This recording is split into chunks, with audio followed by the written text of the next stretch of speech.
I'm suggesting to you, based on what you have said to us, what we have seen is not scholarship but sophistry. You can agree or disagree. Not only do I disagree, I object to this allegation against my professional, ability. We will come to a little bit more in the documents. Let's look at Mr. Lim Chin Siong now. You say he was never a communist. Now let me state this for the record. He was a man of tremendous courage. He was held in the highest regard by Mr. Lee. Sorry, are you quoting me when I said he was never a communist? I said you say. Your position is that he was never a communist. I have published a whole article about Chin Siong, Yes. about what he is, and there is no doubt that communism was highly influential, but I argue he is a socialist, a Malayan socialist. So he was not a communist, he was not a member of the CPM, correct? There's no evidence that he was a member of the CPM. Right. Beyond hearsay, of course. Yes. Now, so Mr. Lim, I accept, man of tremendous courage. He was held in the highest regard, as you know, by Mr. Lee and many of his colleagues. He strongly believed in certain principles and fought with all his power for them. So the question is, what are those beliefs and principles? Let's look at this interview with Mr. Lim Chin Siong, which I'm sure you're aware of, the 1996 interview with Melanie Chu. Yes. The interviewer is Melanie Chu. Then after the war, you came to Singapore. You went to the Catholic High and then Chinese High, and according to Special Branch report, you became involved in ABL. Is this true? Answer, yes, it is true. Can you tell me how you joined the ABL? He says a nationalist must join ABL. What else was there? And then you are aware, of course, of Mr. Lee's battle for merger and the handwriting documentary evidence that he put out, including the notes. Yes. And Mr. Lee's statement that they are among several documents that Lim wrote in 1953-54 for the archives of the CPM and for the instruction of recruits to the Communist Party. And then 2003, Fong Chong Pik. I quote, Lim Chin Siong and I did have a definitely not normal association. I can never forget Lim Chin Siong's courage and determination to be the first to stand on the front line, knowingly doing what had seemed impossible. Of course, Lim Chin Siong was the left wing's most important person. After the appearance of the plan, he remained the most important left-wing person, one with even greater influence and authorities. During key moments in the struggle for independence, Lim Chin Siong and I had a relationship as fellow workers. Now, the most important left-wing person, a person with whom I had a special acquaintance, fellow workers, standing in the front line doing what had seemed impossible. Let's try and do this quickly. It's obvious that based on what Fong Chong Pik says, the inference is irresistible that he's saying he's a communist and a CPM member. I don't see that anywhere. Okay. And then let's look at what Chin Peng says. I cannot with any degree of accuracy place a figure and so on. We have seen that.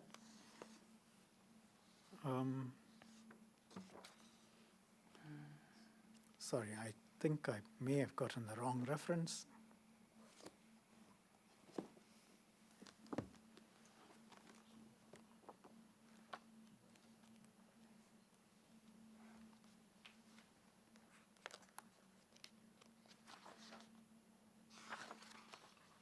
Okay, I'm sorry, I will have to come back to this. The Chang Tai-yong 2013, which I think you haven't read. Sorry, Professor Tan Tai-yong's book? No. Zhang, Z-H-A-Z-H-A-N-G, Zhang Tai-yong. Ah, yes. 2013, we talked about it earlier, and I think you said you haven't read it. No. After being expelled from school for participating in an examination boycott at the end of 1951, Tjin Seong continued his studies at an English stream school but later accepted the organization's decision and devoted himself to trade union movement and constitutional struggle, becoming a shining star in the history of independence, democratic, and trade union movements in Singapore. Yes. Now, according to Lee Ye-sun, Tjin Seong was apprehensive about the organization's decision at first, as he was afraid that he would not be able to take up the heavy responsibility. Which organization do you think he is referring to? Is there, does he... I'm just asking you, based on your knowledge, which organization do you think he's referring to? Well, Tjin Seong was an ABL member at this time, so potentially the ABL. So you think it's a ABL's decision? ABL is what he's referring to? Well, I can't say because the ABL, of course, has been shown to have been hugely ineffective. I'm not sure what source he's relying on as well. Okay. Yeah. Well, I told you who Chang Tae-yong was, but we leave your answer at that. Okay. Chang Tae-yong... Can I just point out the line constitutional struggle? Everything Tjin Seong did was legal. Yes, I Yes, know you're we keen accept to that. say that. Let's look at And I'm glad we Chang agree on that. Tae-yong. Pardon? Oh, I'm glad we agree on that. No. That it says I said I'm keen to say. I'm keen. yes. But I you know that accept you are it says keen to say that. constitutional struggle. Yes. Well, it says a few other things too. Yes. Yeah.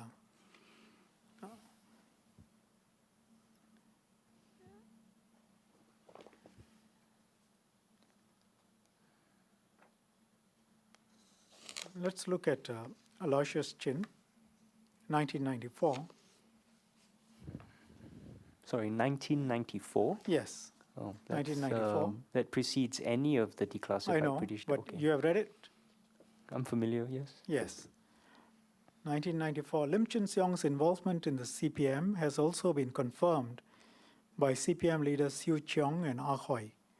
They cited Lim as an example of a CPM member who was deployed in open front activities in political parties. Lim Chin Seong was chosen because he was considered a very important CPM member who had excellent qualities as a CUF cadre, namely dedication, trustworthiness, and moreover, he had been involved in CPM activities since his school days. You are aware of this passage? Yes. Yes, I Yes. am. You have, and correct me, I mean, I haven't looked at everything you've written. Have you referred to this? What? I have Aloysius referred. says? I have referred to a collection of passages rather than refer to just this passage. Right. I have pointed out that there's no evidence that Tjin Seong was ever a member of the Malayan Communist Party, Right. nor involved in any communist Do you know conspiracy. who to Aloysius Chin relies on for this? Do refresh my memory.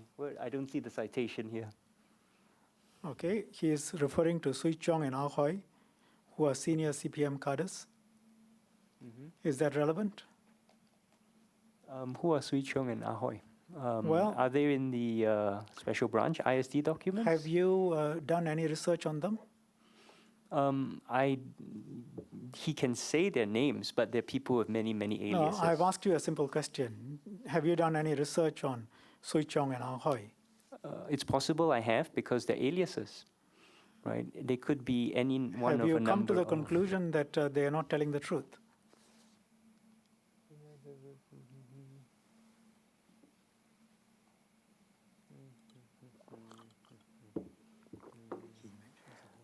I don't think that this is accurate. Yes.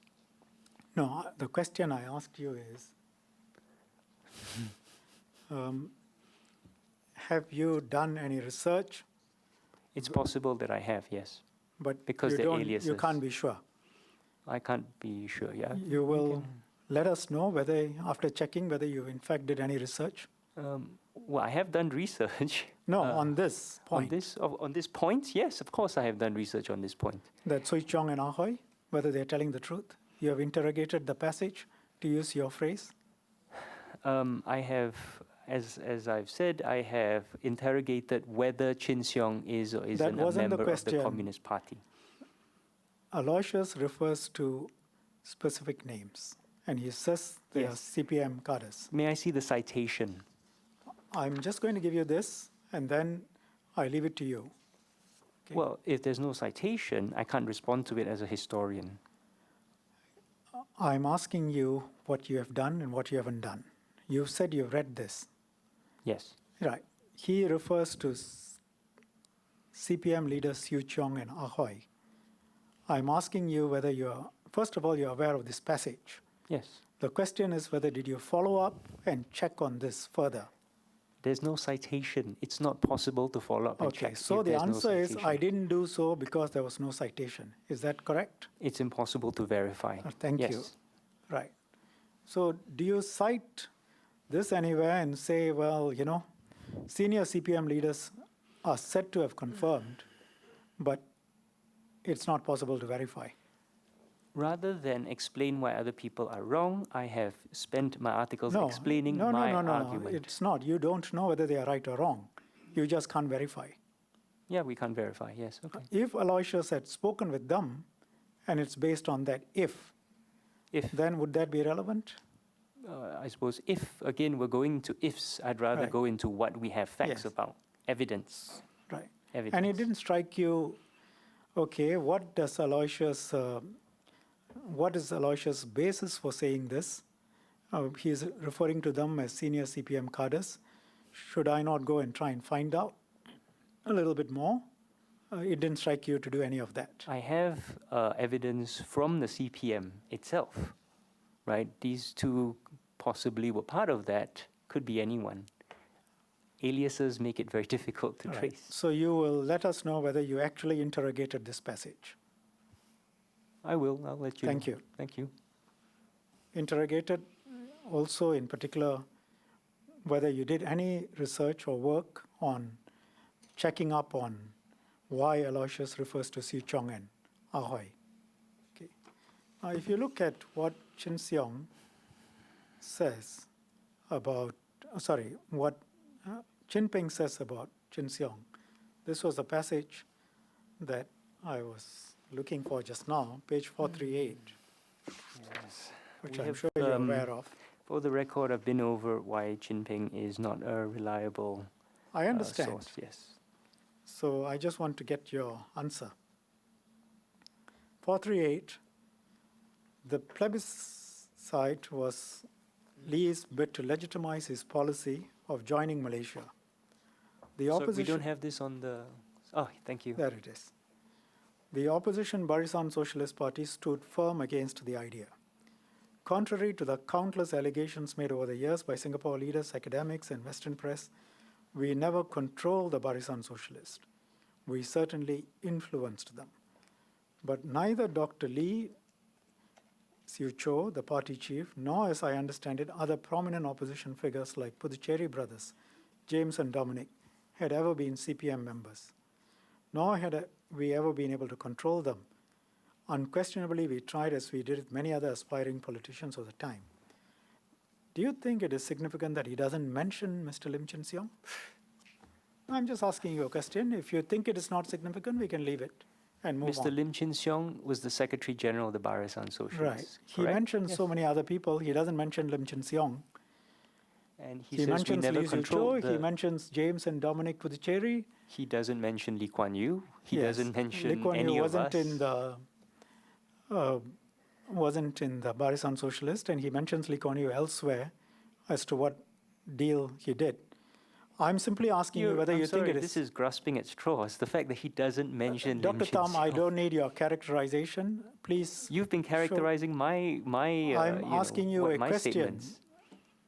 Do you think it is significant that Chin Ping doesn't mention Lim Chin Siong, the Secretary General, when he mentions all the others? If you think it's not significant, or if you think whatever Chin Ping says is irrelevant, we'll move on. I have never said that everything that Chin Ping says is irrelevant, but yes, I don't think it's significant. Thank you. Yeah.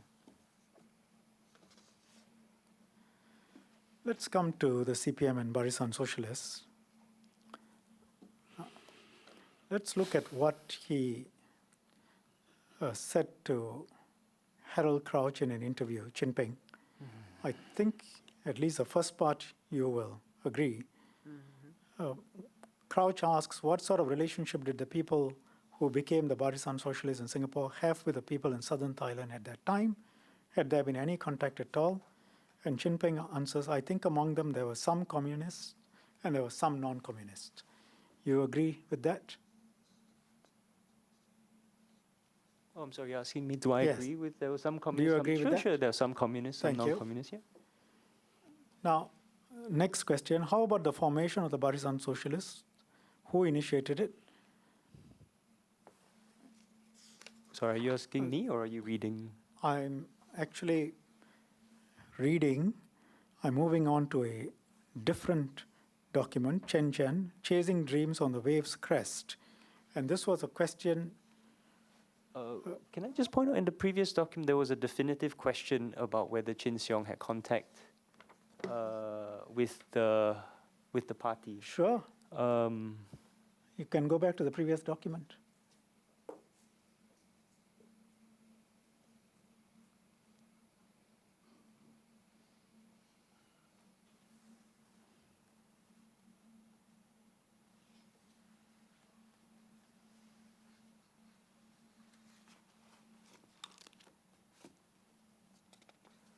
Tony Short asks, so... Lim Chin Seong never had any contact with the party in southern Thailand, did he? Now, I can give you the second page. We will find the second page and give it to you, page 191. Okay. Now, let's look at the next document. This is something that was asked of Yu Chu Yip. Have you read this book, Chasing Dreams on the Wave's Crest? Yes. You have. The English translation, interviewer asks Yu Chu Yip, how about the formation of the Barisan Socialists? Who initiated it? Answer, it was Fong Chong Pek. At first we thought, yes, he made the decision to form the Barisan Socialists on the spot. So Barisan Socialists, according to Yu Chu Yip, was formed by CPM's lead person in Singapore. Have you known of Yes, this answer? this is totally wrong. This is totally wrong. Absolutely wrong, yes. Do you refer to this anywhere? I have explained that, my argument is, putting together my sources to support my argument. Yes. Why? I mean, this is just totally wrong. It's well established in the historiography that Fong Chong Pik had nothing to do with the formation of the Barisan, and MCP policy was against the PAP split. Okay. But This is covered in the, you remember, footnote 7. This is covered 7. there. So you this can look at particular those. point is dealt with Yes, there. it's dealt with, yes. Thank you. Now,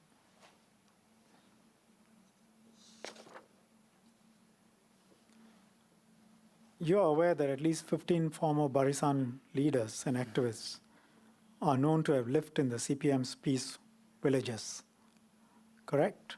Yes. And they include, just for the record, Wong Sun Fong and Chan Sun Wing.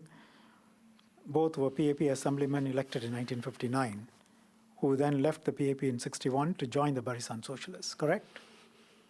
Yes. Now,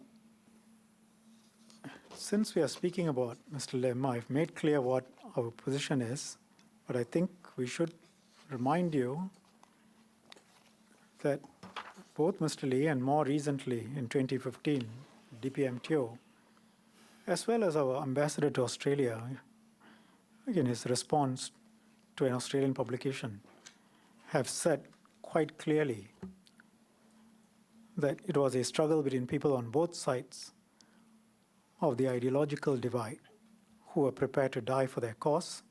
They were men of courage and determination. And they've made various other points. I think you're aware of it. Yes, I am aware of it. Now, let us now turn to Operation Coldstore. I've told you how you described it.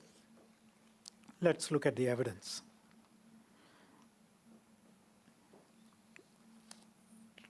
Chin Peng?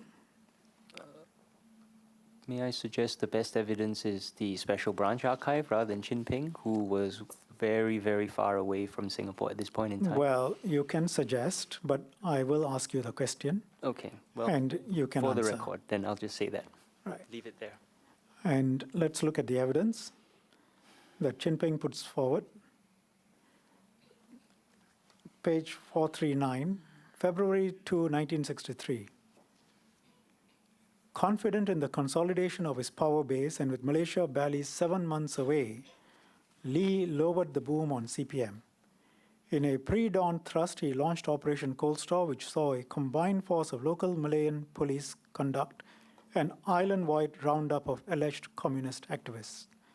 Working from prepared name lists, the raiding parties managed to seize 115 suspects.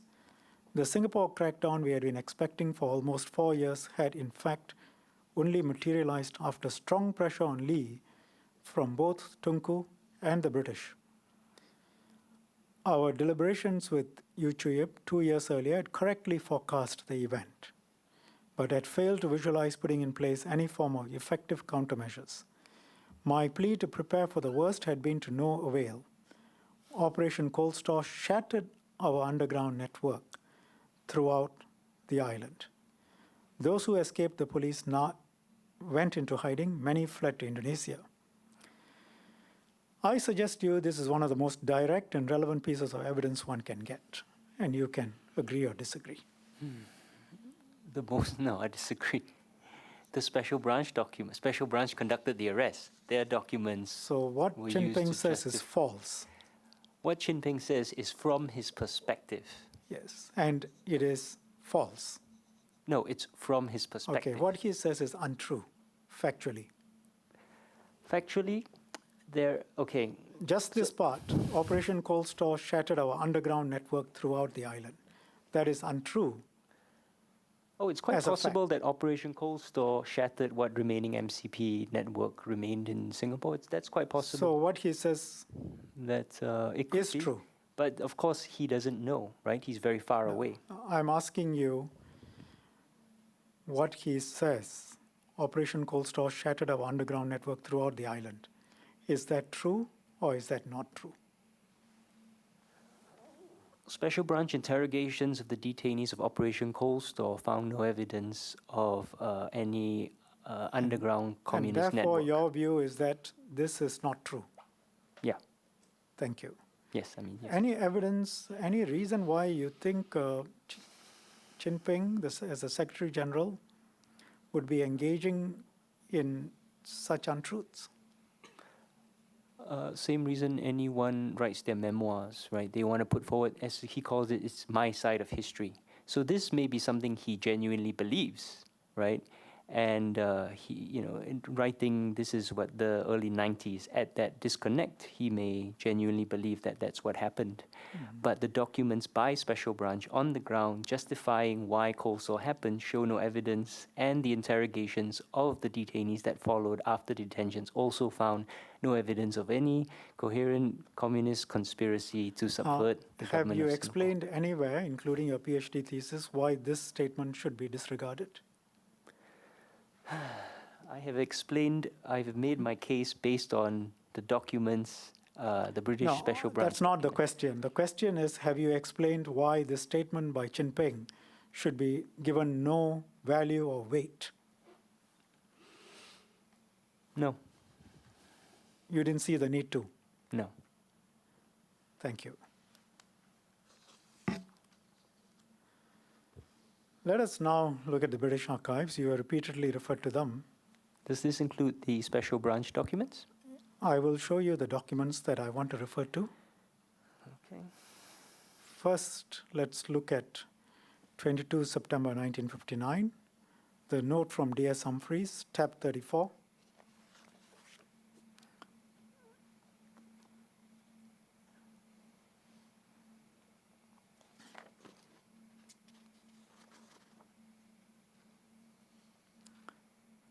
Paragraph 21.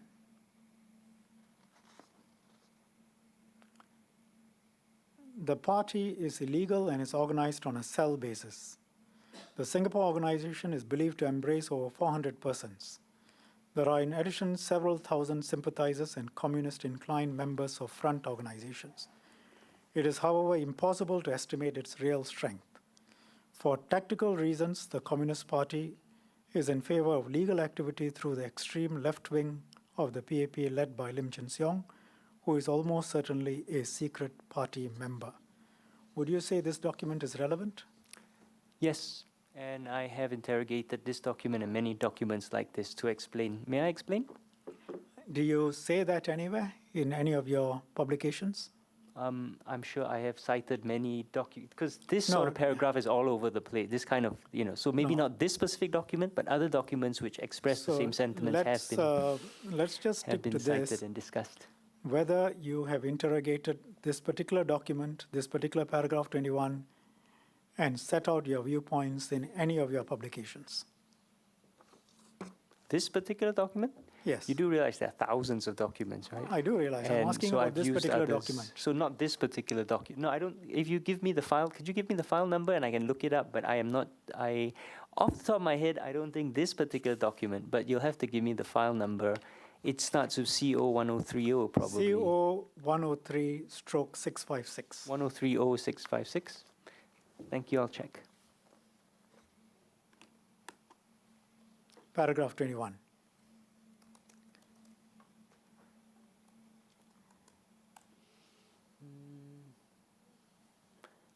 No, it does not appear to be cited. Thank you. Now, this, you know who is D.S. Humphreys? Yes, if I remember correctly, he was was Humphreys special branch, or was he police?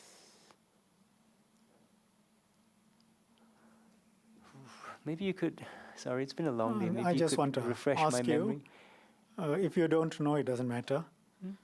So we have a direct statement by Mr. Humphreys, September 1959, saying that Lim Chin Siong is almost certainly a party member, and Yes. what the Communist Party of Malaya is, how it is structured, and what sort of strength it has. Yes. You cannot recall who is Mr. Humphreys, and you have no record of dealing with this document anywhere in your publications. Yes. Thank you. Can I point out may Let's I move on. comment on that paragraph? Let's move on. Oh. This is what I needed.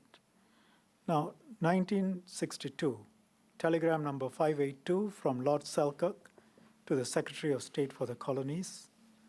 Let's look at that. May I have the file number, please?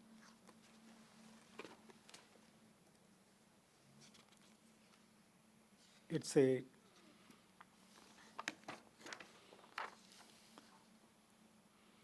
CO1030/160.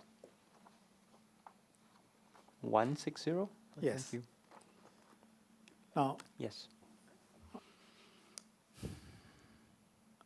I'm quoting, I said I recognized all along that a threat was presented by the communists in Singapore.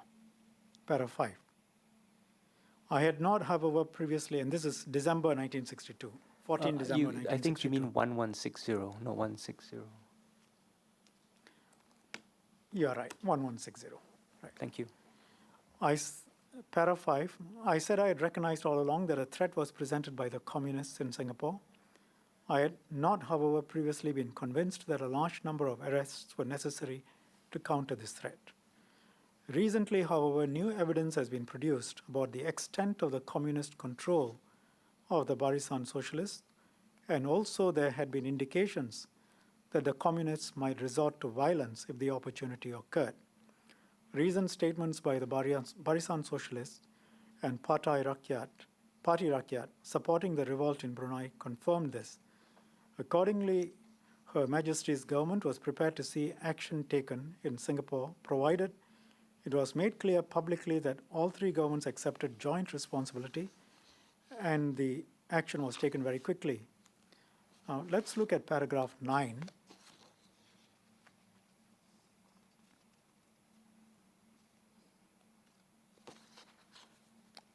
Sorry, I've made a mistake here. Let me see.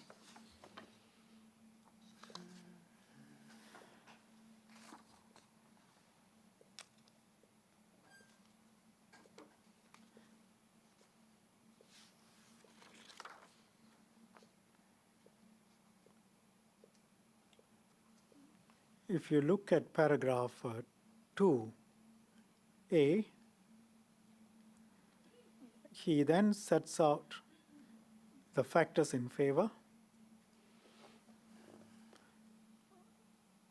Subparagraph B, reason security intelligence has shown more clearly than ever before that the Barisan socialists are communist controlled and that although they see at least no feasible alternative to constitutional tactics, they have weighed the merits of more direct action and would not hesitate to take it if it would pay. And then he sets out the arguments that they had previously, which were against direct action. And at paragraph 4, he sets them out again. And paragraph 5, we have, I think, it sets out his conclusion. And he talks about the steps to be taken. Now, you know that Selkirk started out skeptical about any action to be taken against what the special branch considered to be communists. Agree? He started out skeptical. Yes. This telegram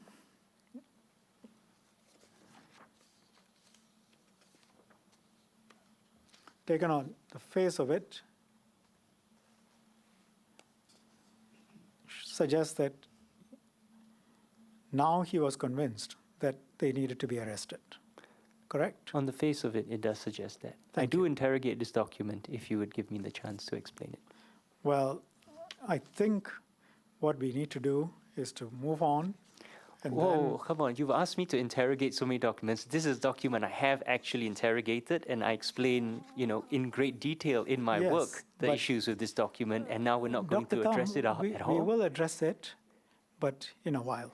Let me just run through Is that a few promise? documents. We will come back to this We document? can come back to it, and No, if you want we to come will. back it, we will come back to We this will. document. Okay, thank you. I'll hold you to that. We Thank will you. come back. Now,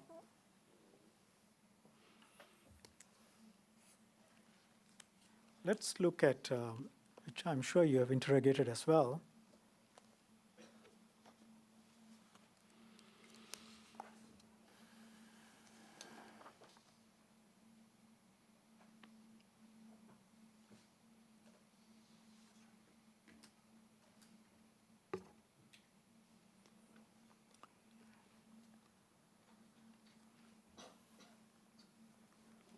If you can look at your ARI working paper, page 19,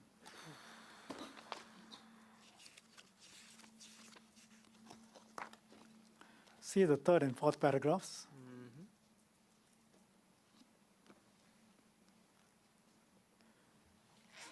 You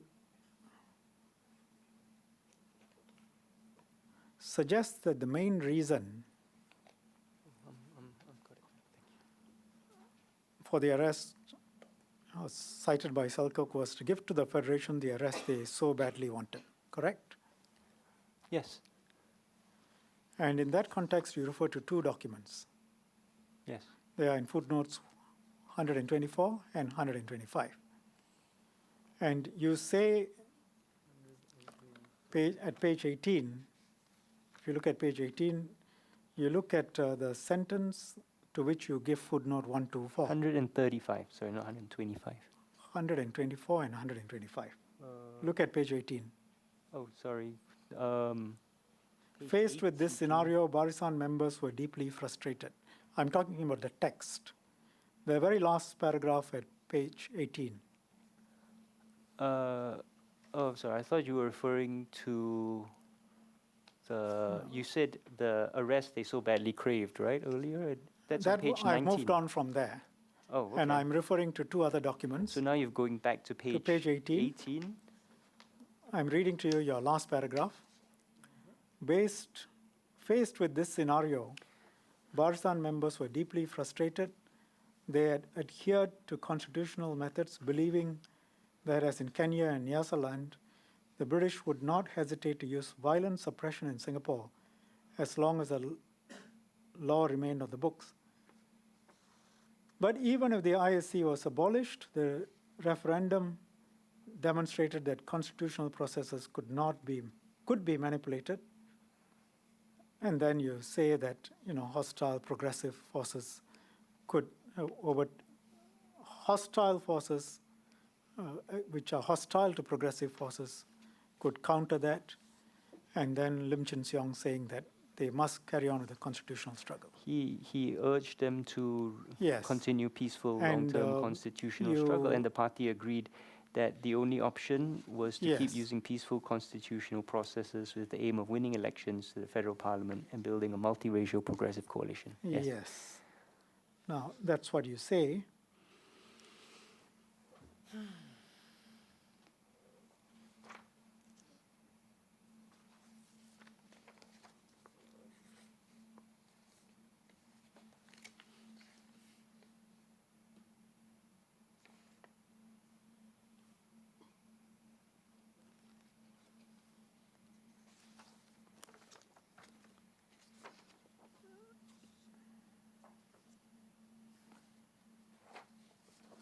Look at the fourth paragraph in page 19 again. 19. The second sentence, Barisan members had complained that the constitution was pointless if it was so easily manipulated, asking if there was another way forward. What is the another way forward that you're referring to? The meetings were held to discuss strategy in the wake of the I'm simply referendum. asking you, what is the another way forward that you're referring to? What they were asking for. They were asking if there was another way. So they were not having in mind any specific way. They were considering many options, yeah. Can you tell us the options they were considering? Um, The other ways? Well, You referred to one another way. What was it? yeah, I referred to one another way, sorry. You say, asking if there was another way forward. Yes, that's the question. Is there another way if Yes. the PAP can so easily rig a referendum and if the constitution I understand all that preamble. What is Yes. the other way? There is no specific other way. What were the It's a other ways they were discussion. considering? They were, a whole range of options. Can you tell us? Including, I think what you're asking me is And did what you want to avoid answering? Yes. non-constitutional struggle, which they then decided was off the table. They would Thank you. continue to adhere to peaceful constitutional struggle. Right. You imply here that Selkirk willfully chose to interpret the evidence as calls to abandon constitutional action. And basically, you're saying Selkirk had no grounds whatsoever for coming to his conclusion, correct? For which conclusion? For his conclusion that there were calls to abandon constitutional action. I think if you look at the document, he No, says I'm just asking you what No, he- that's not his conclusion. That's what I'm Right. saying. His conclusion is that the Barisan is communist controlled. All right. Now let's look at what you say here.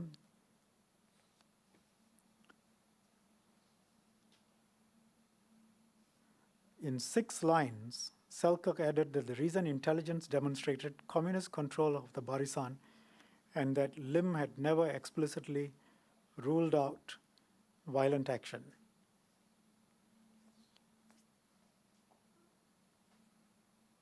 Your suggestion there is that Selkirk had no basis to come to that conclusion?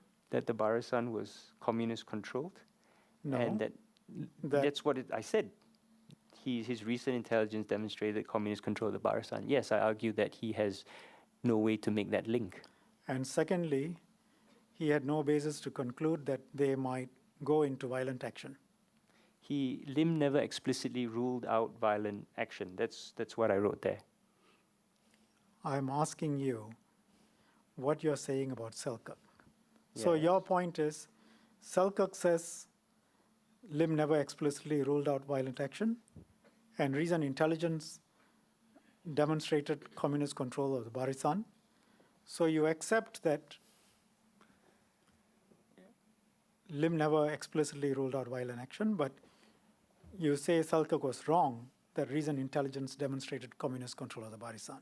Would that be an accurate way of reading That coupled Sorry, with what you this said? is very confusing. So Selkirk makes two big points. Yes, One, recent intelligence shows that the Barisan is communist controlled. right. Two, Lim never explicitly I know. rules What out do you violent say action. about, what are And you both saying that? are.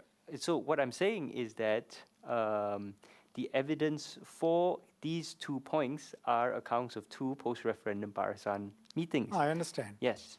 And And do you think that Selkirk was correct in his interpretations? well, he's incorrect in that the intelligence demonstrated communist control of the Barisan. Right. But it is true that Lim doesn't explicitly rule out violent action. Yes. Okay, thank you. Yes. And your assertion is that there was unanimous agreement among the Barisan members to keep following the constitutional agreement?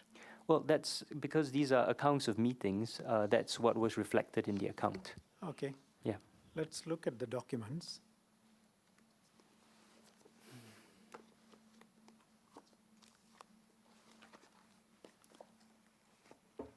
Remind me later, there is one document I need to look at later. 14 December. No. 14 December. I missed it. Remind me.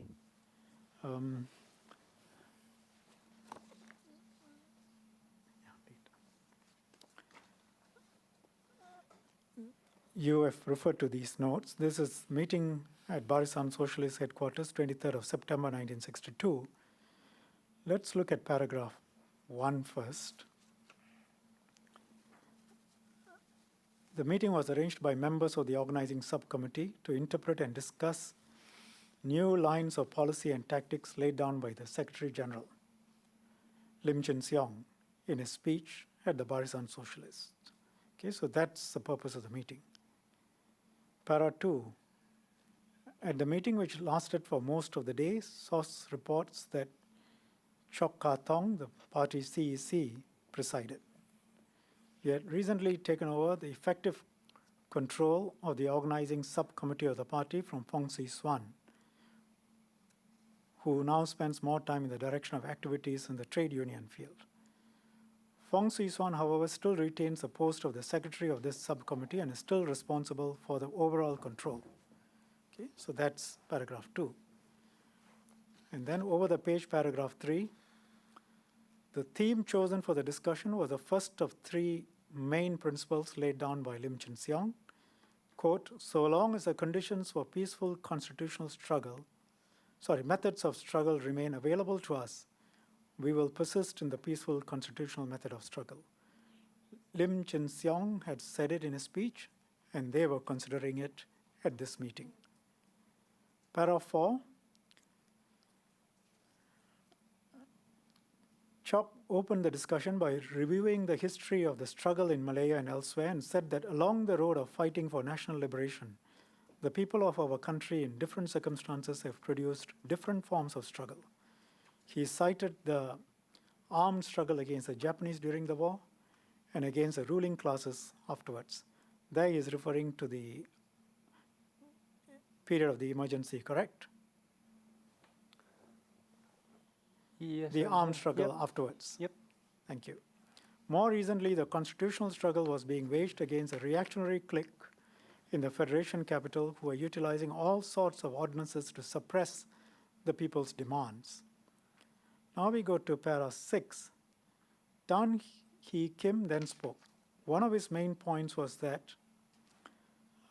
while some people say that in communist countries there is a so-called dictatorship of the proletariat, or people's democratic dictatorship, the parliamentary system of the bourgeoisie in the colonial capitalist countries was in fact a system of dictatorship of the bourgeoisie. And then he talks about Singapore. And then para 7, this is Tan Hee Kim. He says, it would be wrong to think that because after a century of struggle, the dictatorship of the bourgeoisie still prevailed, the democratic people's opposition was of no avail. He asserted that oppression is beneficial and not harmful to us because in the long run it increased our mass following.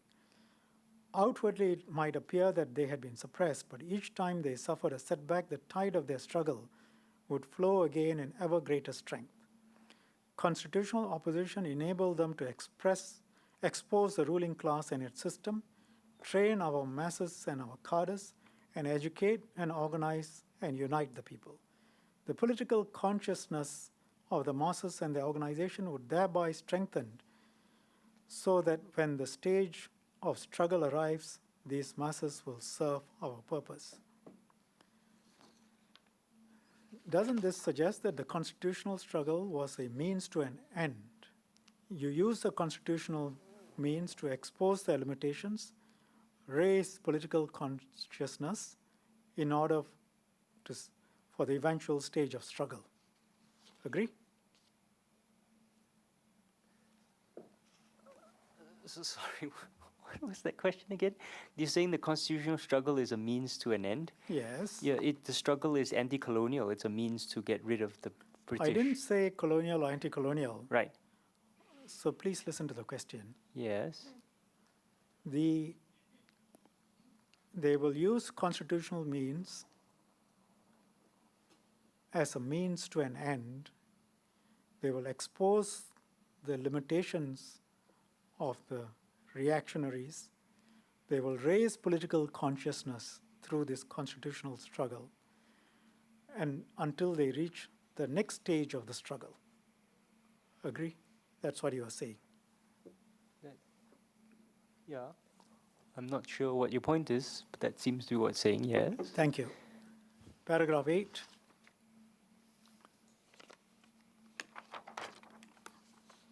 Other speakers discussed the theme of constitutional struggle on similar lines.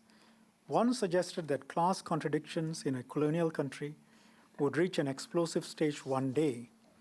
Another claimed that in the present international situation in which two social systems were fighting for final victory, the socialist system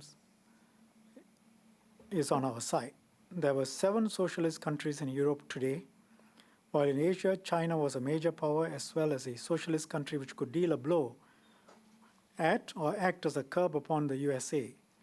Progressive forces amongst the people in the Western countries were rising to oppose their governments, and the Afro-Asian countries provided a formidable opposition to colonialism.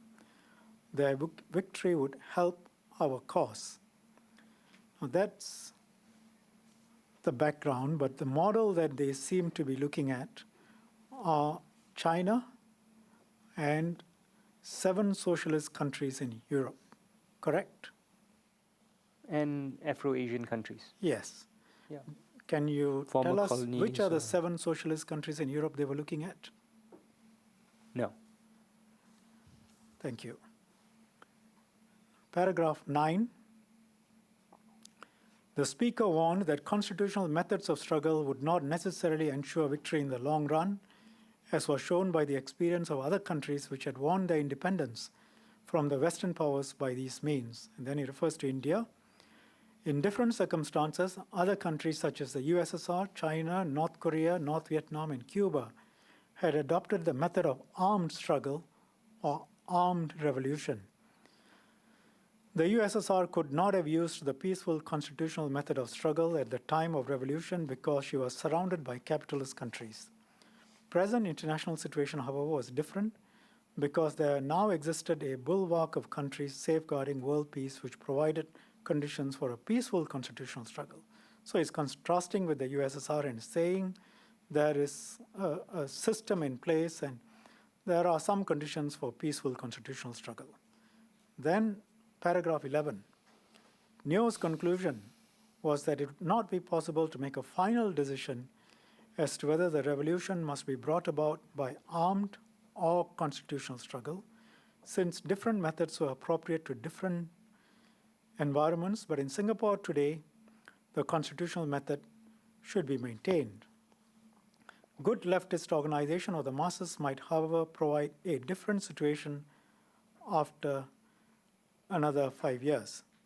So essentially, for now, we'll take the constitutional method, but let's prepare for an armed struggle if necessary, in another 5 years, correct? Oh, if necessary, sure. Thank you. Armed struggle against the occupying and colonial power is, legitimate. And the has been established shown system of governance. against a colonial power. That's the Right. established system. A Right. colonial occupying power. And if Britain.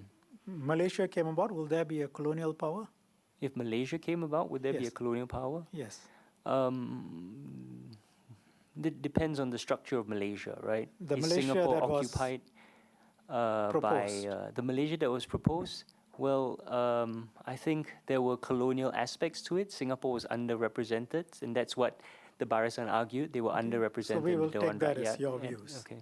Now, so you say that if Singapore was independent, then this reference to possible armed struggle doesn't apply, correct? Yes, of course. It's anti-colonial. Right. Now, paragraph 12. Chong Ka Tong summed up the views of the various comrades under the following heading. The deceitful and hypocritical system in which they were waging their constitutional struggle should be recognized so that they were under no illusions. They must themselves determine the form their struggle should take. Basically, armed struggle is the highest form of struggle, but whether it should adopt it or not would depend on the entire international situation. Experience elsewhere had shown that when the masses had reached the point where they were capable of suppressing reactionaries, it was questionable whether the peaceful constitutional struggle should still be adhered to.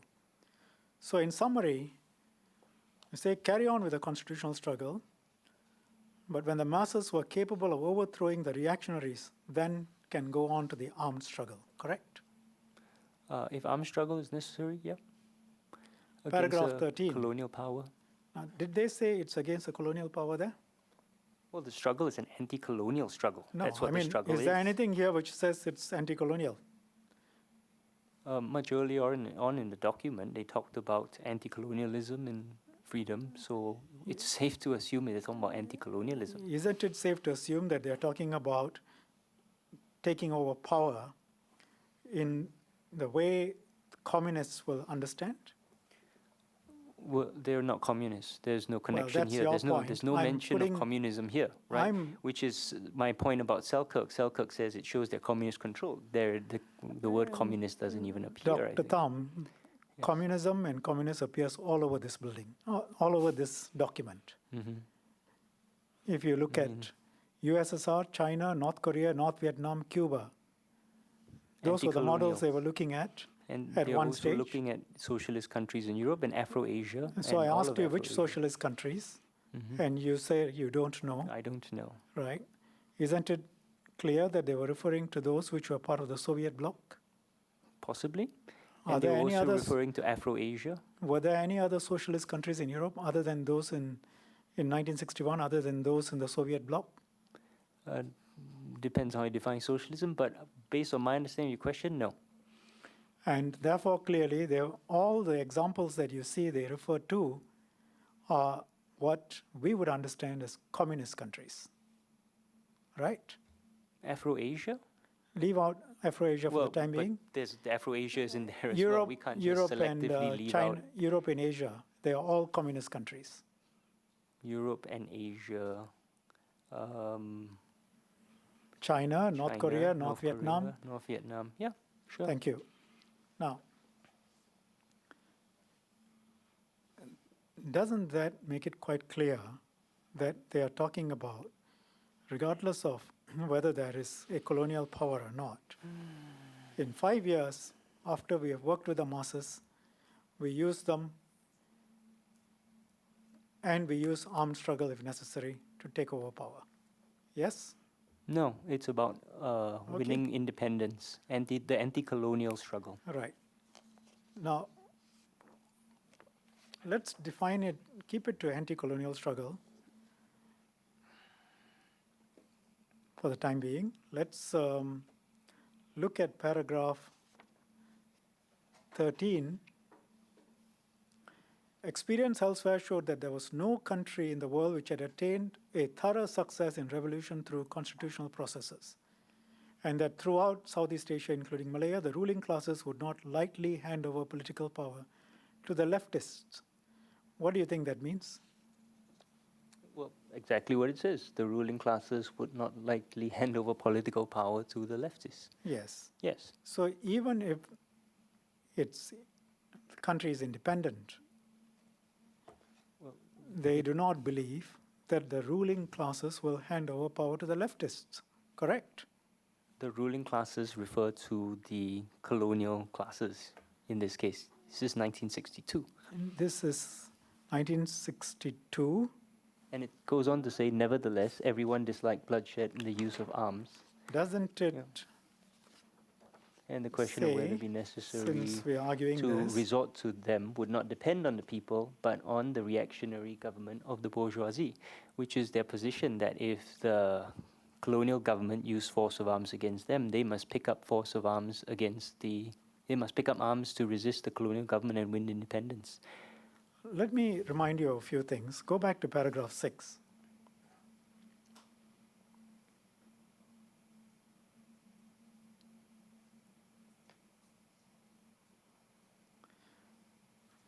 One of his main points was that while some people say that in communist countries there is a so-called dictatorship of the proletariat or people's democratic dictatorship, so he is referring to the communist model there, correct? Yep. Yes. Go back to paragraph 5. Well, there's a lot more in that paragraph. May I just point out? There is a lot more. Yes. But let's go back to paragraph 5. Chong Thang proceeded to cite the constitutional and armed struggle of the leftists against the reactionaries in other parts of Southeast Asia. In every quarter, the strength of the people finally prevailed over that of the reactionary forces. However, this experience, for instance, of the CPI, Communist Party of India in Kerala, showed that the reactionary cliques would not lightly hand over political power to the genuine leftist political party. India at that time was independent, about 1947, it's about 15 years, correct? Yes. They are saying that the reactionary forces in India will not hand over power to the leftist forces, even if constitutional means were used, correct? He's saying that the example of the Communist Party of India in Kerala showed that the reactionary cliques would not likely hand over political power to And we are genuine not leftist talking about an political anti-colonial struggle there, correct? Yeah. Yes. Thank you. So does that inform you that what they are saying is that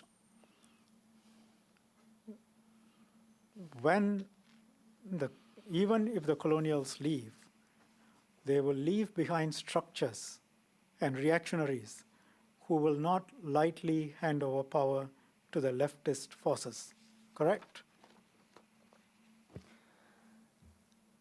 You're referring to neo-colonialism? I'm referring to a country that becomes independent, Mm-hmm.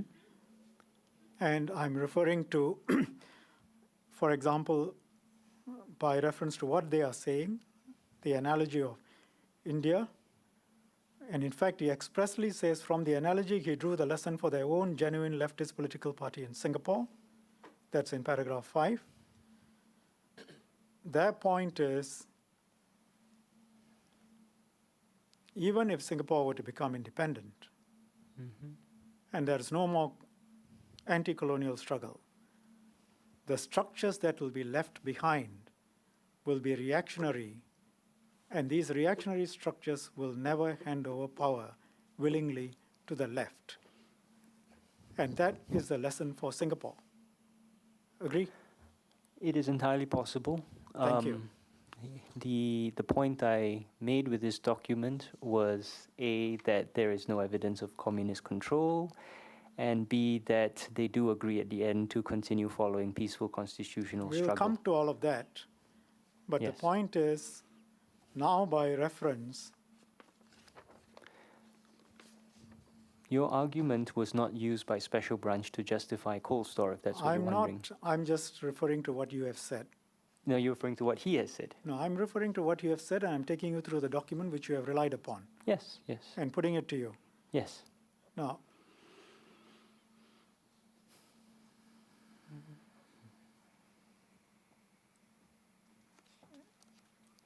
therefore, the references, for example, in paragraph 11,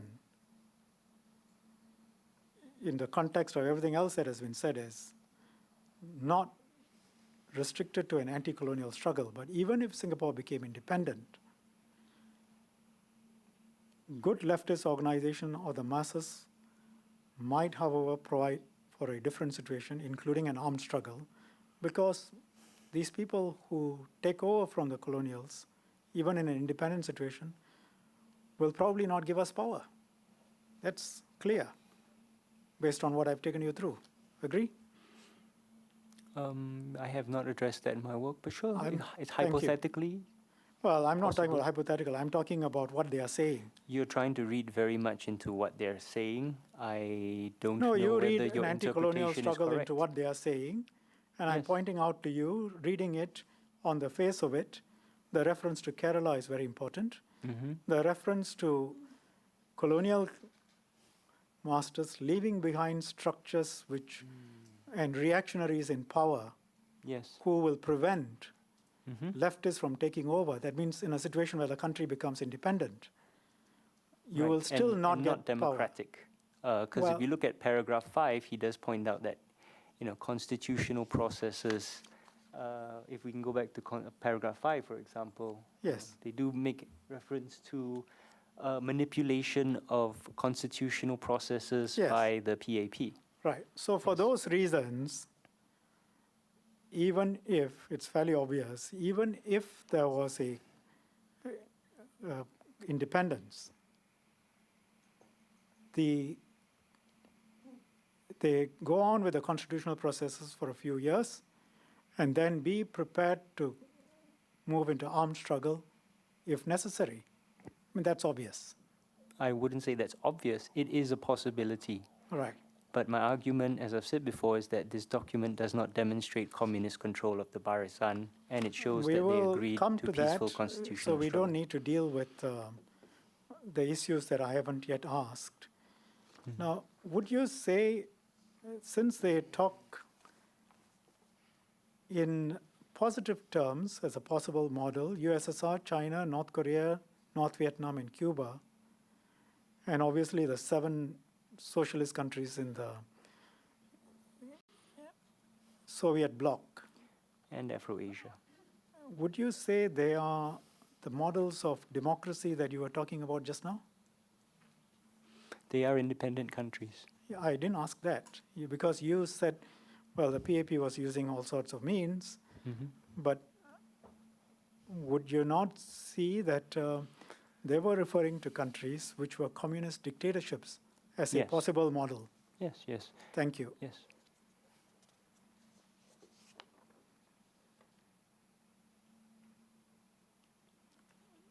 Now, paragraph 15.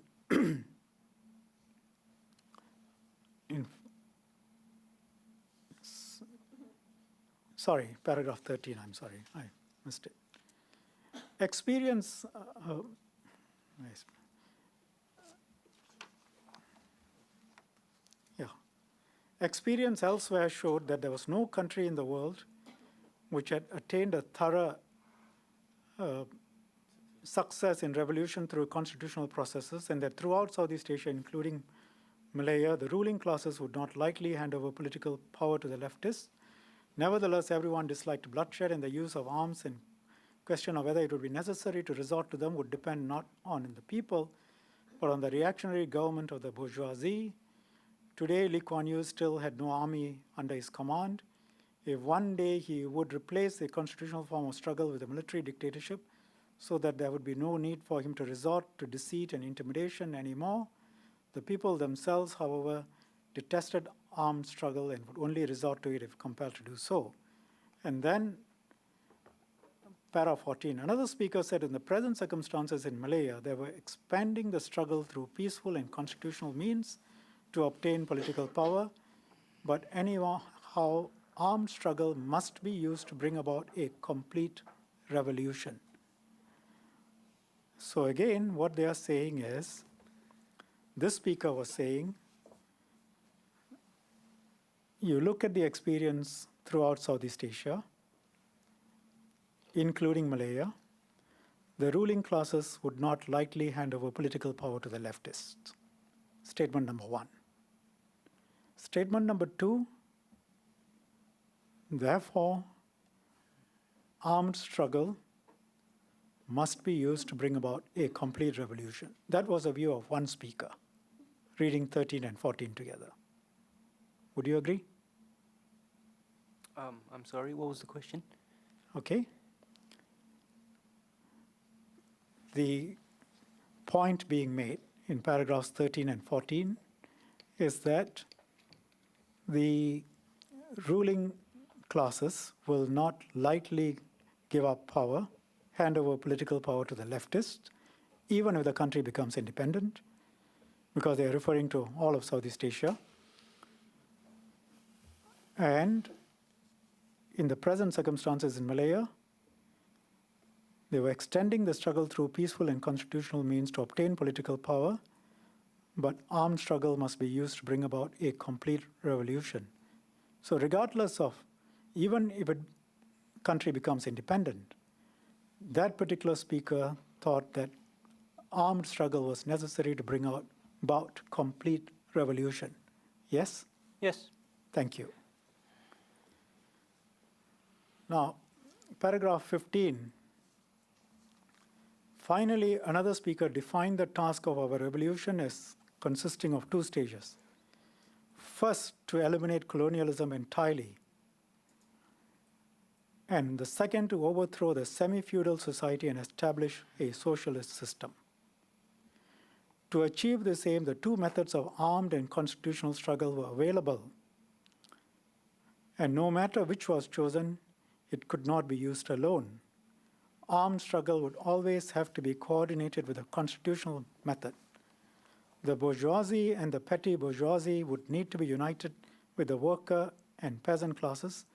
In other words, all those who had suffered from foreign political and economic oppression.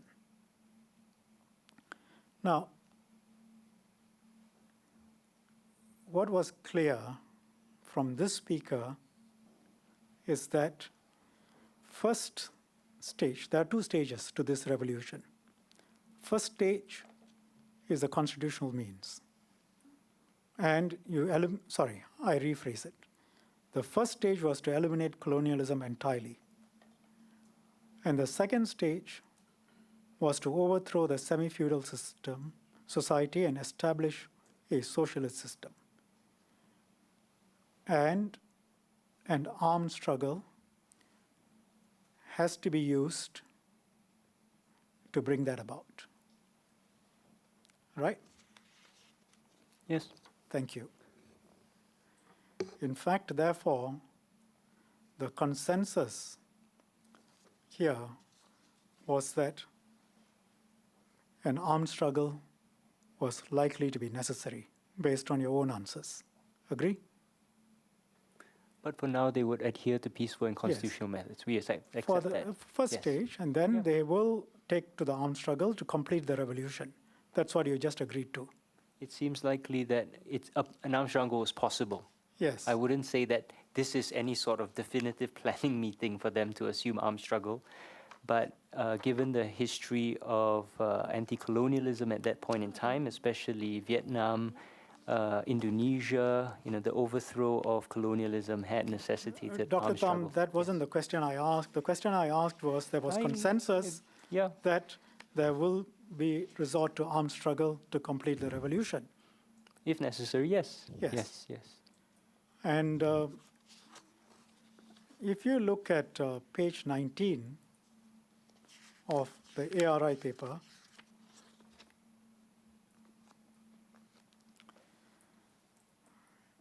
you say, last paragraph, Selkirk chose to interpret these as calls to abandon constitutional action and disregarded the unanimous agreement to keep following peaceful constitutional action.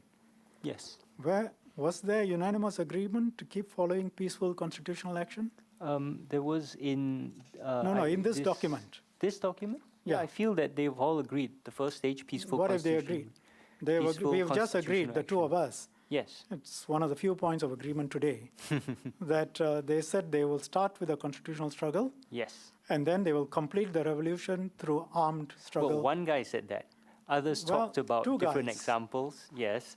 Yes. Two guys out of a big meeting. And yes. others talked about not ruling out armed struggle as Not well. ruling out armed struggle. Yes. Yes. Not ruling out armed struggle. No Yes. reasonable interpretation of this document can suggest that they all agreed unanimously that we are just going to use peaceful constitutional means.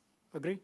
No, I think it feels it. So- Clearly, the sense from it is that peaceful. Everyone, that you cited, peaceful So let me constitutional means for understand- now. Well, we don't rule out.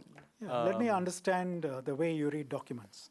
My point is, Now let me finish. the way I use Dr. the Thum, documents. let me finish. Okay, but you're dealing with things that don't have to do with my argument. Ugh. I just want to Let point me that out. finish. It has got everything to do with your argument. I disagree.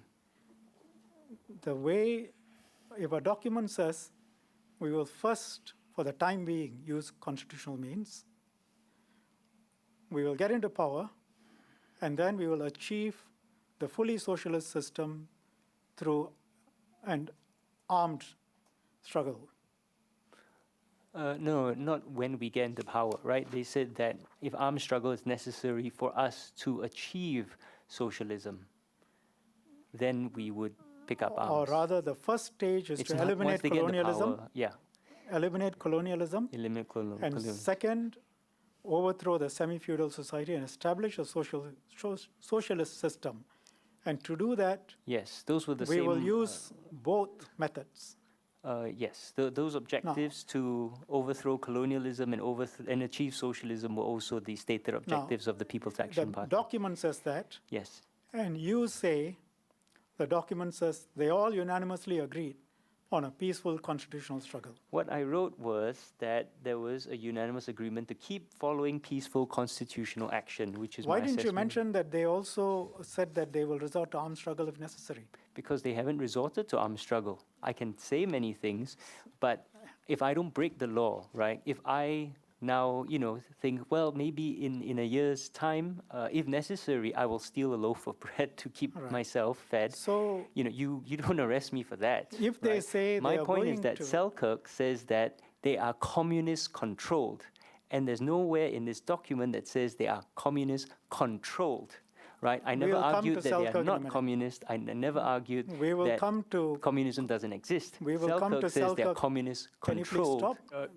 Dr. Thum, could you please? Sorry, I'm let just Mr. trying to ask make a question? point. Yeah, just No, answer the questions you are first. trying to, Yeah. with respect, you are trying to just confuse the point. No, this is my argument. me Black finish. and white. No, black and white, I'm referring you to it. Selkirk chose to interpret these as calls to abandon constitutional action, disregarded their unanimous agreement to keep following peaceful constitutional action. You make it sound that, they all came together, they all agreed on a peaceful constitutional action, and yet Selkirk chose to interpret it as calls to abandon constitutional action. If you read the document, it's completely different. What they were talking disagree. about, let me finish. Okay. What they were talking about is we need to overthrow the colonialists, but whoever takes over is not going to hand over power to us. Let's all be clear.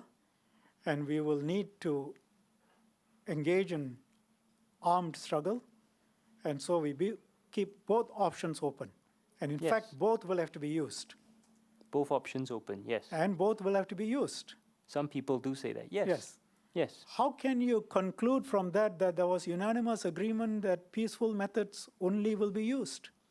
Because they said that in the immediate future, we will keep following constitutional action. It's right there in black and white.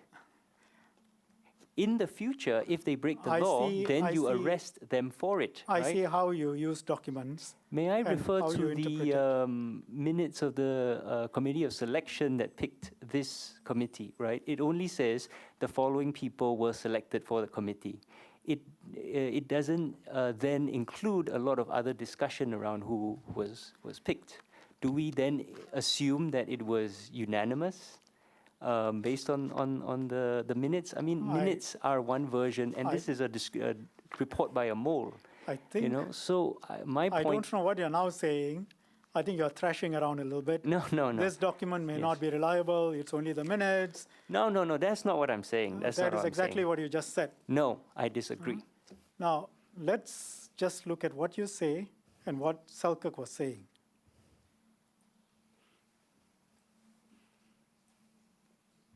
Look at the 11th of December 1962 telegram from him, paragraph 2b.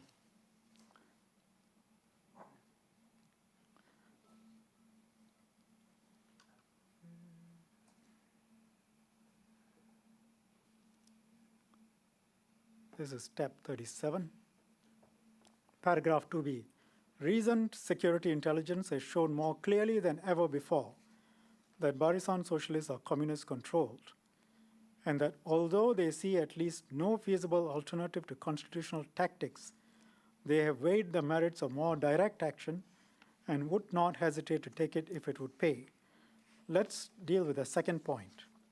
He is absolutely correct in that part of the statement, correct? Yeah, but the Thank you. crucial point is that the Barisan are communist controlled. That's what he said. No. That was the basis for Coldstore, that they were communist controlled. Dr. The Thum, Coldstore was not justified on the basis of what they We may or may haven't come not to do. Coldstore. We are dealing with this You document and said, your characterization. if we can call up the transcript, you said, let us come to Coldstore. I know, So but are we dealing haven't with yet come Coldstore. to the actual arrests. Now let's deal with these two documents.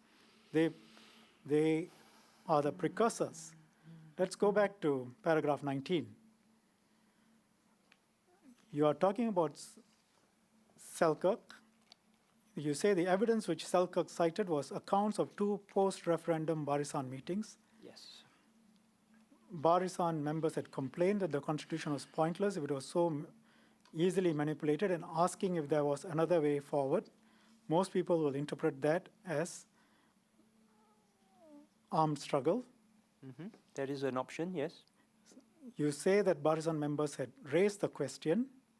You then say Selkirk chose to interpret these as calls to abandon constitutional action and disregarded the unanimous agreement to keep following peaceful constitutional action. Yeah. Now, that is simply untrue characterization of the document, because there was no unanimous agreement just to keep following peaceful constitutional action. There was unanimous agreement that for the time being they will follow the constitutional actions, but armed struggle was also necessary, and they will continuously keep it open. And as you agreed just now, they see no feasible alternative to constitutional tactics. They weighed the merits of more direct action and would not hesitate to take it if it would pay. You agreed that's an accurate interpretation of the document. Yes. Here you are talking about that aspect. You are not talking about communism. You are only talking about his interpretation on what actions they will take. You are telling the reader Selkirk's interpretation on what action they will take is wrong. Where reading it again now, with the benefit of all the points I have made, would you agree that this statement should have been reworded to say Selkirk, you should say they were asking if there was another way forward. So they unanimously agreed that they will stick to constitutional means now, but also keep the armed option open, and agreed that it was necessary to keep it side by side with the constitutional action. And then you should say Selkirk chose to interpret these calls as them saying there was no feasible alternative to constitutional tactics now, but they weighed the merits of more direct action and would not hesitate to take it if it would pay. That's how you should have characterized Selkirk's assessment. Agree? Are we going to look at the other document as well? We will first on this document. Okay, then let's look at the other document because it's based First on on both. this Then we document. will have a discussion about what Selkirk, On with the this Selkirk's document, assessment. do you agree? But I cite two documents. Let's look at Yes. the second one. So as you- well. Dr. Thum, could you answer the question on this document first This before we move on to the other one? Just based on this document, that should be worded Just based differently. on this document, I accept that I could have worded what I said better. Yes. Thank you. Now, let's look at the other document now.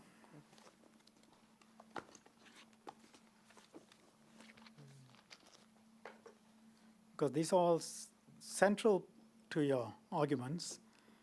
30th September 1962. Look at paragraph 2. At the meeting, which lasted for most of the day, source reports that Chok, who had recently taken control or the effective control of the organizing subcommittee. Sorry, I'm reading the document. My apologies. Sorry. Source reports, this is 30th September 1962. Source reports at the meeting of Barisan Socialist officials to interpret and discuss new lines of policy and tactics laid down by the Secretary General was continued at the Barisan Socialist headquarters on 30th September. Para 2, the meeting was instructed to consider the subject under the following 3 headings. No matter how the situation changes, the next objective of the struggle is to overthrow the PAP government. B, in the event of the realization of the phony merger, the party should secure election of members to the Dewan Rakyat. C, the necessity for uniting the left-wing forces on a pan-Malayan basis to overthrow the right-wing federation government. Okay, para 7. One speaker repeated the warning given at the meeting of 23rd September 19, that they should not entertain any illusions about the existing system of parliamentary democracy. Again cited the Indian government's intervention. They should reassure themselves, however, when their fortunes were low, with the knowledge that in many countries the leftist forces had encountered similar setbacks and that the reactionaries would fall in the end. Para 8, he talks about Lee Kuan Yew not willing to clash with them. They shouldn't take the another form of struggle first. They must consolidate, and they must not abandon the constitutional struggle and maintain it under the party's collective leadership. Now, Mr. Shanmugam, based on what you've read here has reminded me why the Communist Party in Kerala was referred to. So the reason why in the previous document they were referred to was because they legitimately and fairly won an election, and then the Congress, Federal National Government of India then wouldn't let them take power. I understand that. Yes, okay. But the point I referred to India was to point out to you that you're completely wrong in suggesting that the struggle was somehow just related to anti-colonialism, because India had been independent by that time for 15 years. Well, yes, but they cancelled the result of a legitimate election, which Would was you let fairly me won finish, by the please? Communist Party. I haven't finished. Therefore, that makes the point I've been making to you for some considerable time now. Even after independence, the reactionary forces will not lightly hand over power. Look at India. Same with us. Mm-hmm. And therefore, armed struggle is necessary. We Maybe must, necessary. yes, if necessary, If and necessary. we should continue to keep it open. I have never denied that in my work. Well, we will see. Okay. The way you have characterized it. Okay. Now,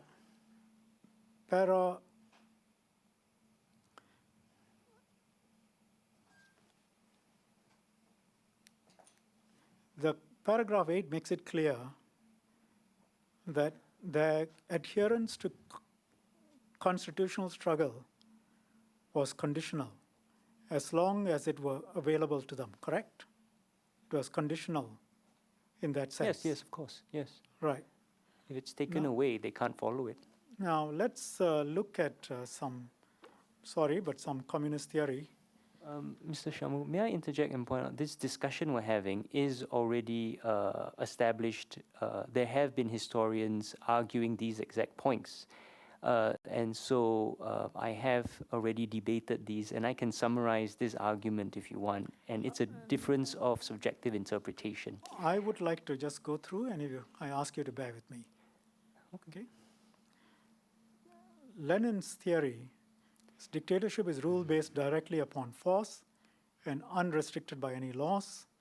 The revolutionary dictatorship of the proletariat is a rule won and maintained by the use of violence by the proletariat against the bourgeoisie, rule that is unrestricted by any laws. You accept that's fairly standard communist theories put out by Lenin, correct? Lenin, yeah, sure, yes. Yeah. Now, you look at the last paragraph of this document, paragraph 14.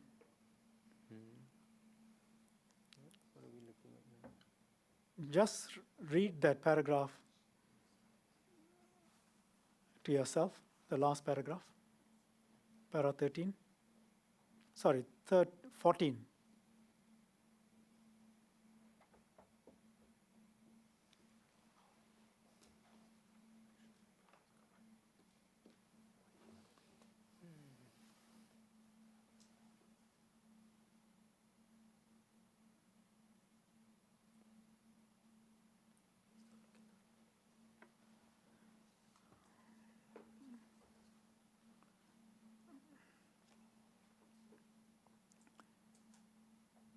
Tell me when you're done.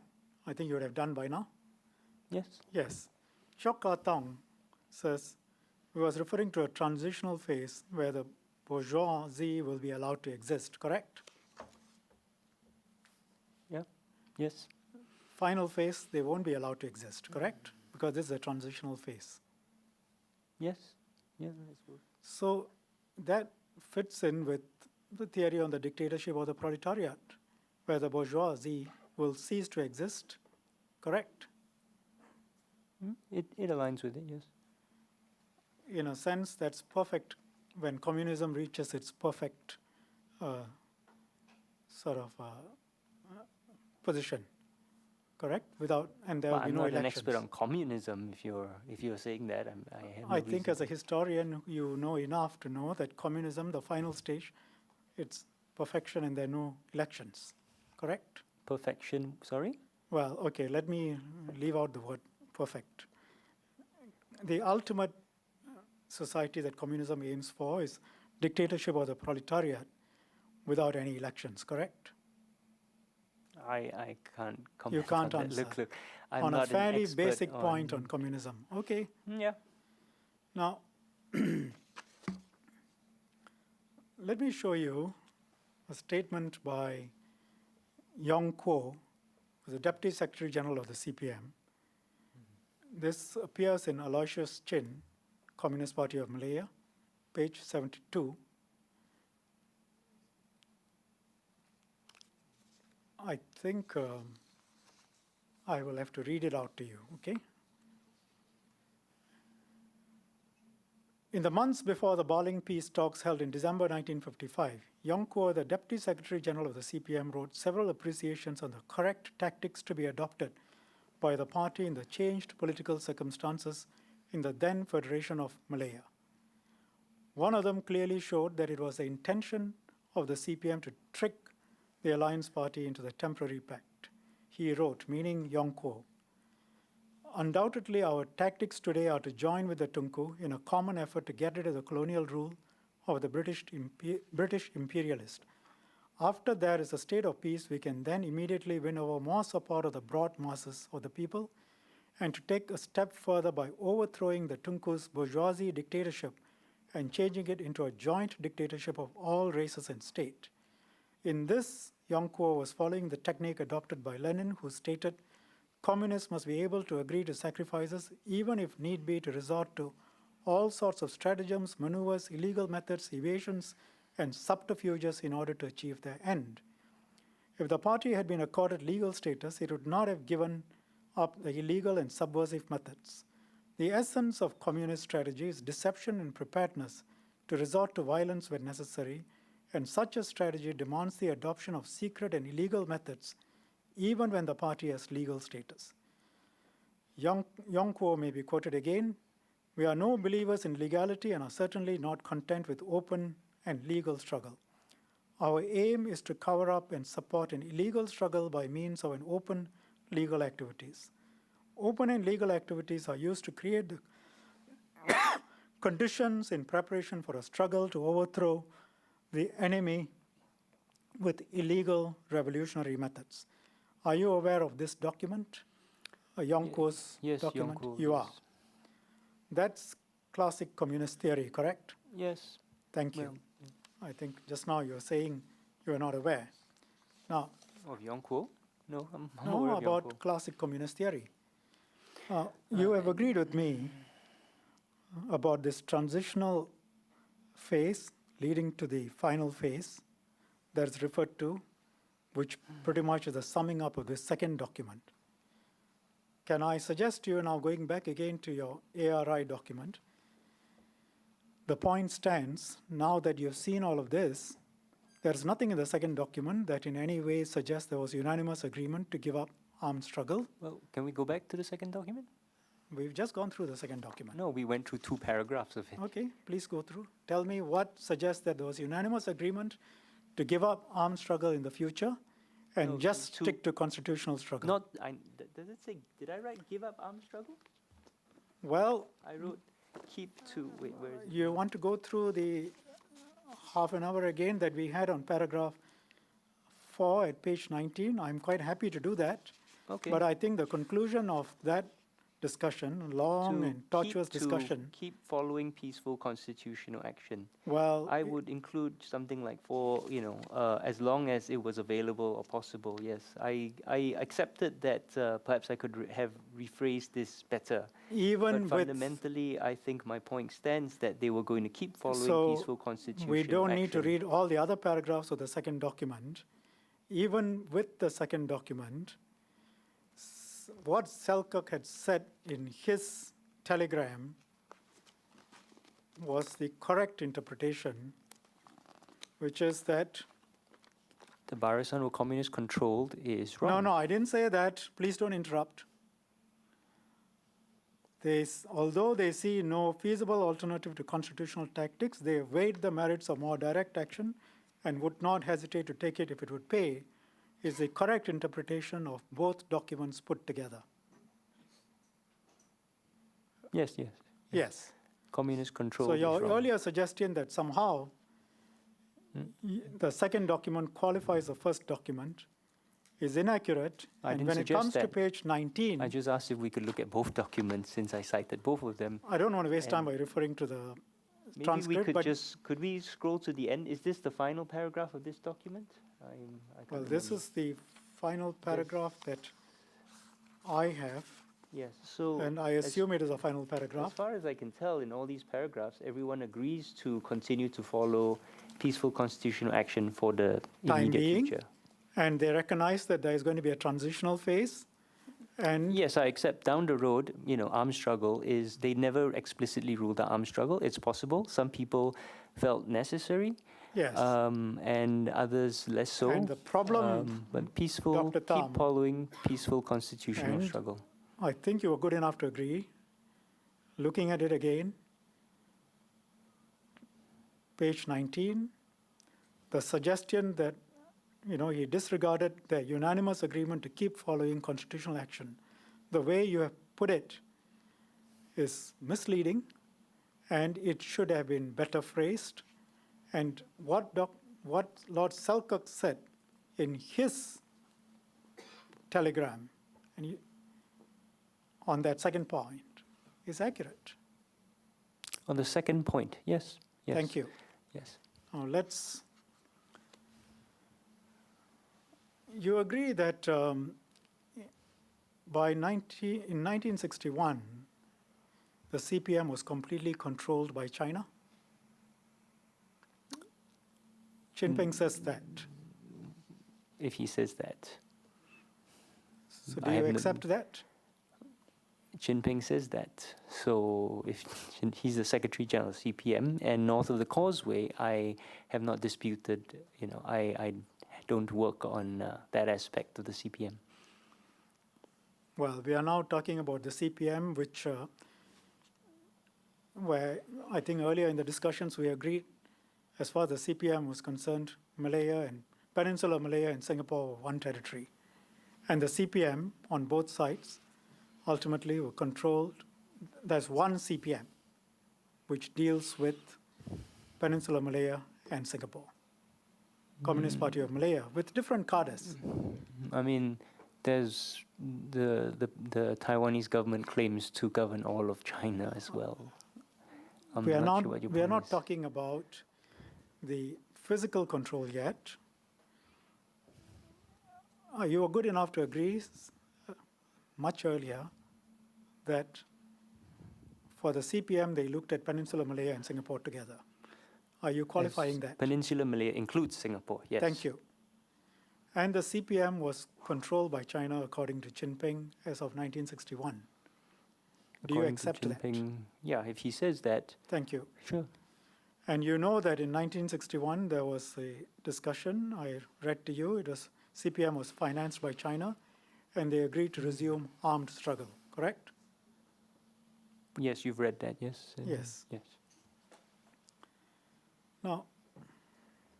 Now let's look at the telegram another telegram, 7th of December. These are all British records, which you are quite keen to get into.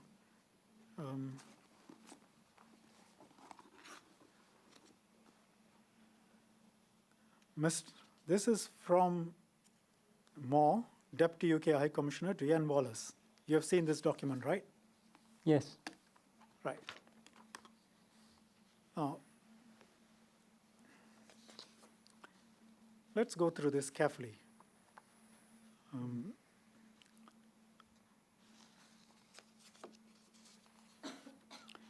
I enclose copies of reports which came to us last month from a reliable and well-placed source on 2 meetings held at the headquarters of the Barisan Socialists last September. Okay? We have seen those. These reports are of considerable importance, not only for what they reveal of the future intentions of Barisan Socialists, but because they provide more conclusive evidence than we have had hitherto for the belief that Barisan Socialists are communist controlled. Now, you probably won't agree, but isn't it obvious from this telegram that Mr. Moore has become convinced that Barisan Socialists is communist controlled? Oh, I never denied that. Yes, of course, they believed that there was communist control, sure. Thank you. They therefore have a clear bearing on the attitude to be taken to the Federation's request for repressive action, as we took the opportunity of telling Lord Lansdowne and John Martin about them during their recent visits. It has never been disputed that the communists in Singapore are following United Front tactics and that Barisan Socialist is their principal instrument on the political front. The British believed that, correct? In fact, even before the Yes. two documents. Oh, sure, yeah. Thank you. There was belief, yeah. But unless one was prepared to accept uncritically the evidence supplied by Lee Kuan Yew in his battle for merger, there was nothing very definite to go on apart from circumstantial evidence and stale security records. Yes. Now, however, there can no longer be much doubt as to what we are up against in Barisan Socialists. The report on the first of the two meetings shows that those engaging in the discussions were communists examining, quite frankly, how best to achieve their ends. Furthermore, we can see that the communist influence within Barisan Socialists is not confined to the Central Executive Committee, but extends to branch committee level. This is not to say that all members of these committees are communists. There were some notable absentees from the two meetings, but the communists seem to be sufficiently entrenched to control policy and action. And knowing what we now do about the extent of communist penetration within Barisan Socialists, it will be difficult to acquit many of the other leading members as unwitting dupes. Now, you are aware that the Secretary General of Barisan Socialists attended the second of the two meetings, correct? Whom is not an answer. Yes, yes, yes. Thank you. So the British were absolutely convinced, based on the two documents, that Barisan Socialists was deeply infiltrated by communists, and the rest, who may not be communists, know that the communists were all over the place in Barisan Socialists. That's what the British believed. Correct? That's what Moore believed here. Yes. Yes. He is a Deputy High Commissioner. Now, Deputy Commissioner. yes, I'm sorry. The substance of the discussion at the two meetings is also interesting.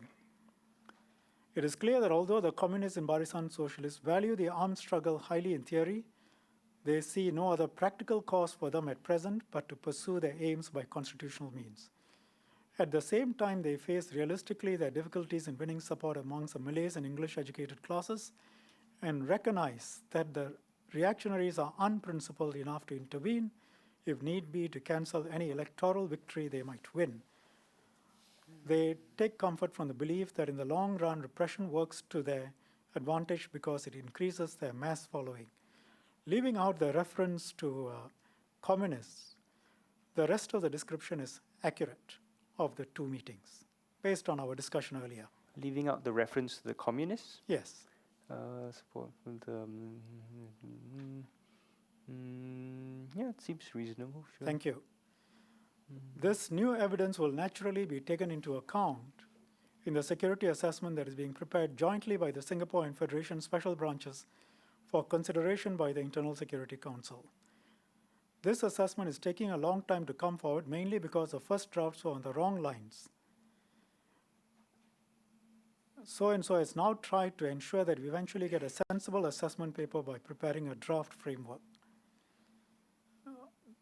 The Federation Special Branch are working on this framework, and I hope the result may be rather better paper than at one time seemed likely.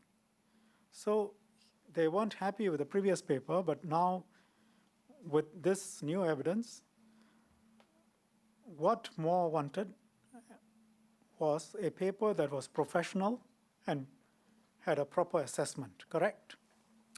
Actually, no. This was a political issue that was discussed with the Secretary of State for the Colonies, Duncan Sands, about the exact thrust of the special branch paper. If I remember correctly, the objection was fundamentally that special branch in Singapore were not willing to endorse certain conclusions because of a lack of evidence. And so what the British pushed through because of this new evidence is a new paper that would justify the arrest, which already had, if I remember correctly, been agreed to. Oh wait, sorry, what year? Yes, had already been agreed to before this at a meeting in London between Duncan Sands, Lee Kuan Yew, and Tunku Abdul Rahman. So what they needed was a special branch paper to justify the arrest. Oh. And the paper that special branch came up with simply didn't have any evidence. And so with this, they created a new paper that they felt was Now, stronger. You agreed that paragraph 3 of this telegram was accurate as long as you leave out the reference to communists, and you agree that paragraph 2 accurately sets out what the British, or at least what Moore believed, the Deputy Commissioner. Let's take that for the time being.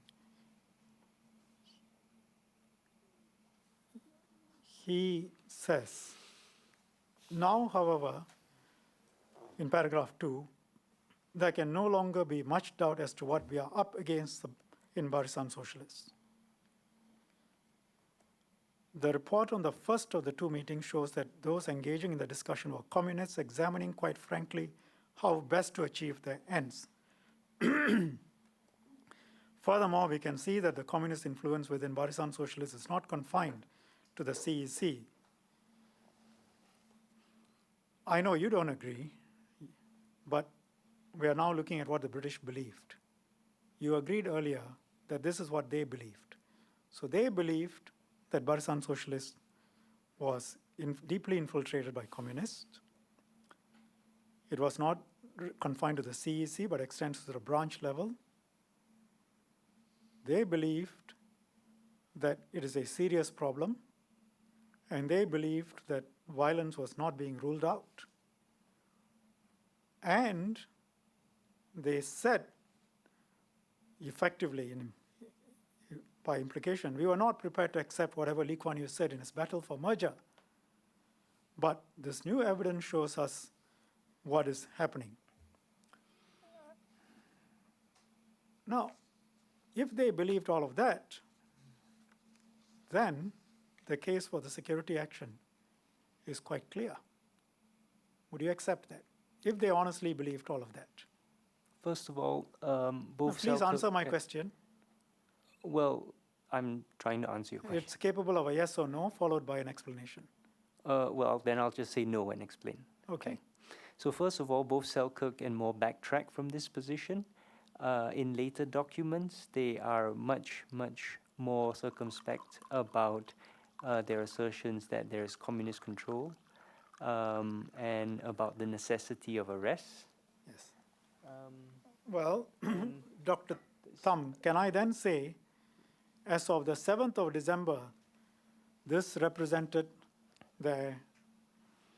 as you said just now, this represented the British views.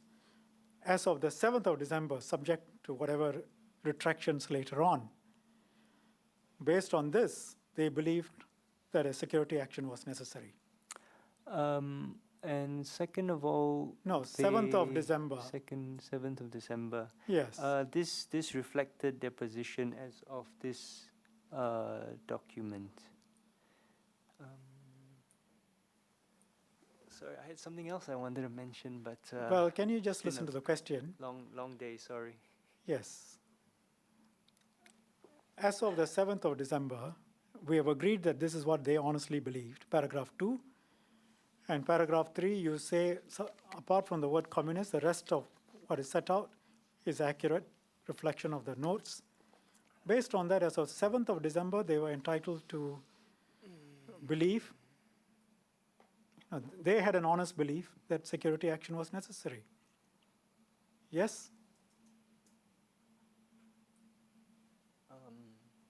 As of 7th December.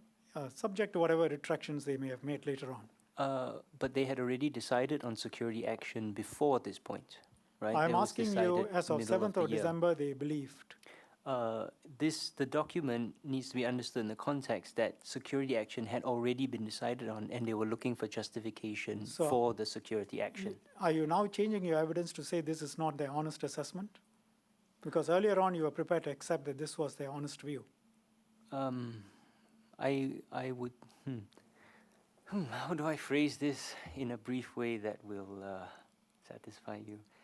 No, simply, did they honestly believe? I mean, does this set out their honest view as of 7th of December? Simple question. It sets out an honest view on which detentions could be carried out. Yes. Thank you.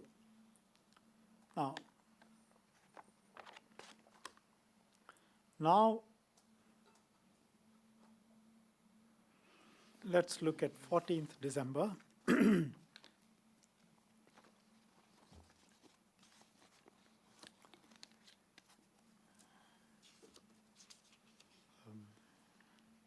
Chairman, could I ask for 5 minutes? Could we take a 5-minute Yes, break? okay. I adjourn this meeting for 5 5 minutes. minutes, and then we so come back. everybody can take a little break. Is it not? I'll be back here in 5 Thank you. minutes. Thank you.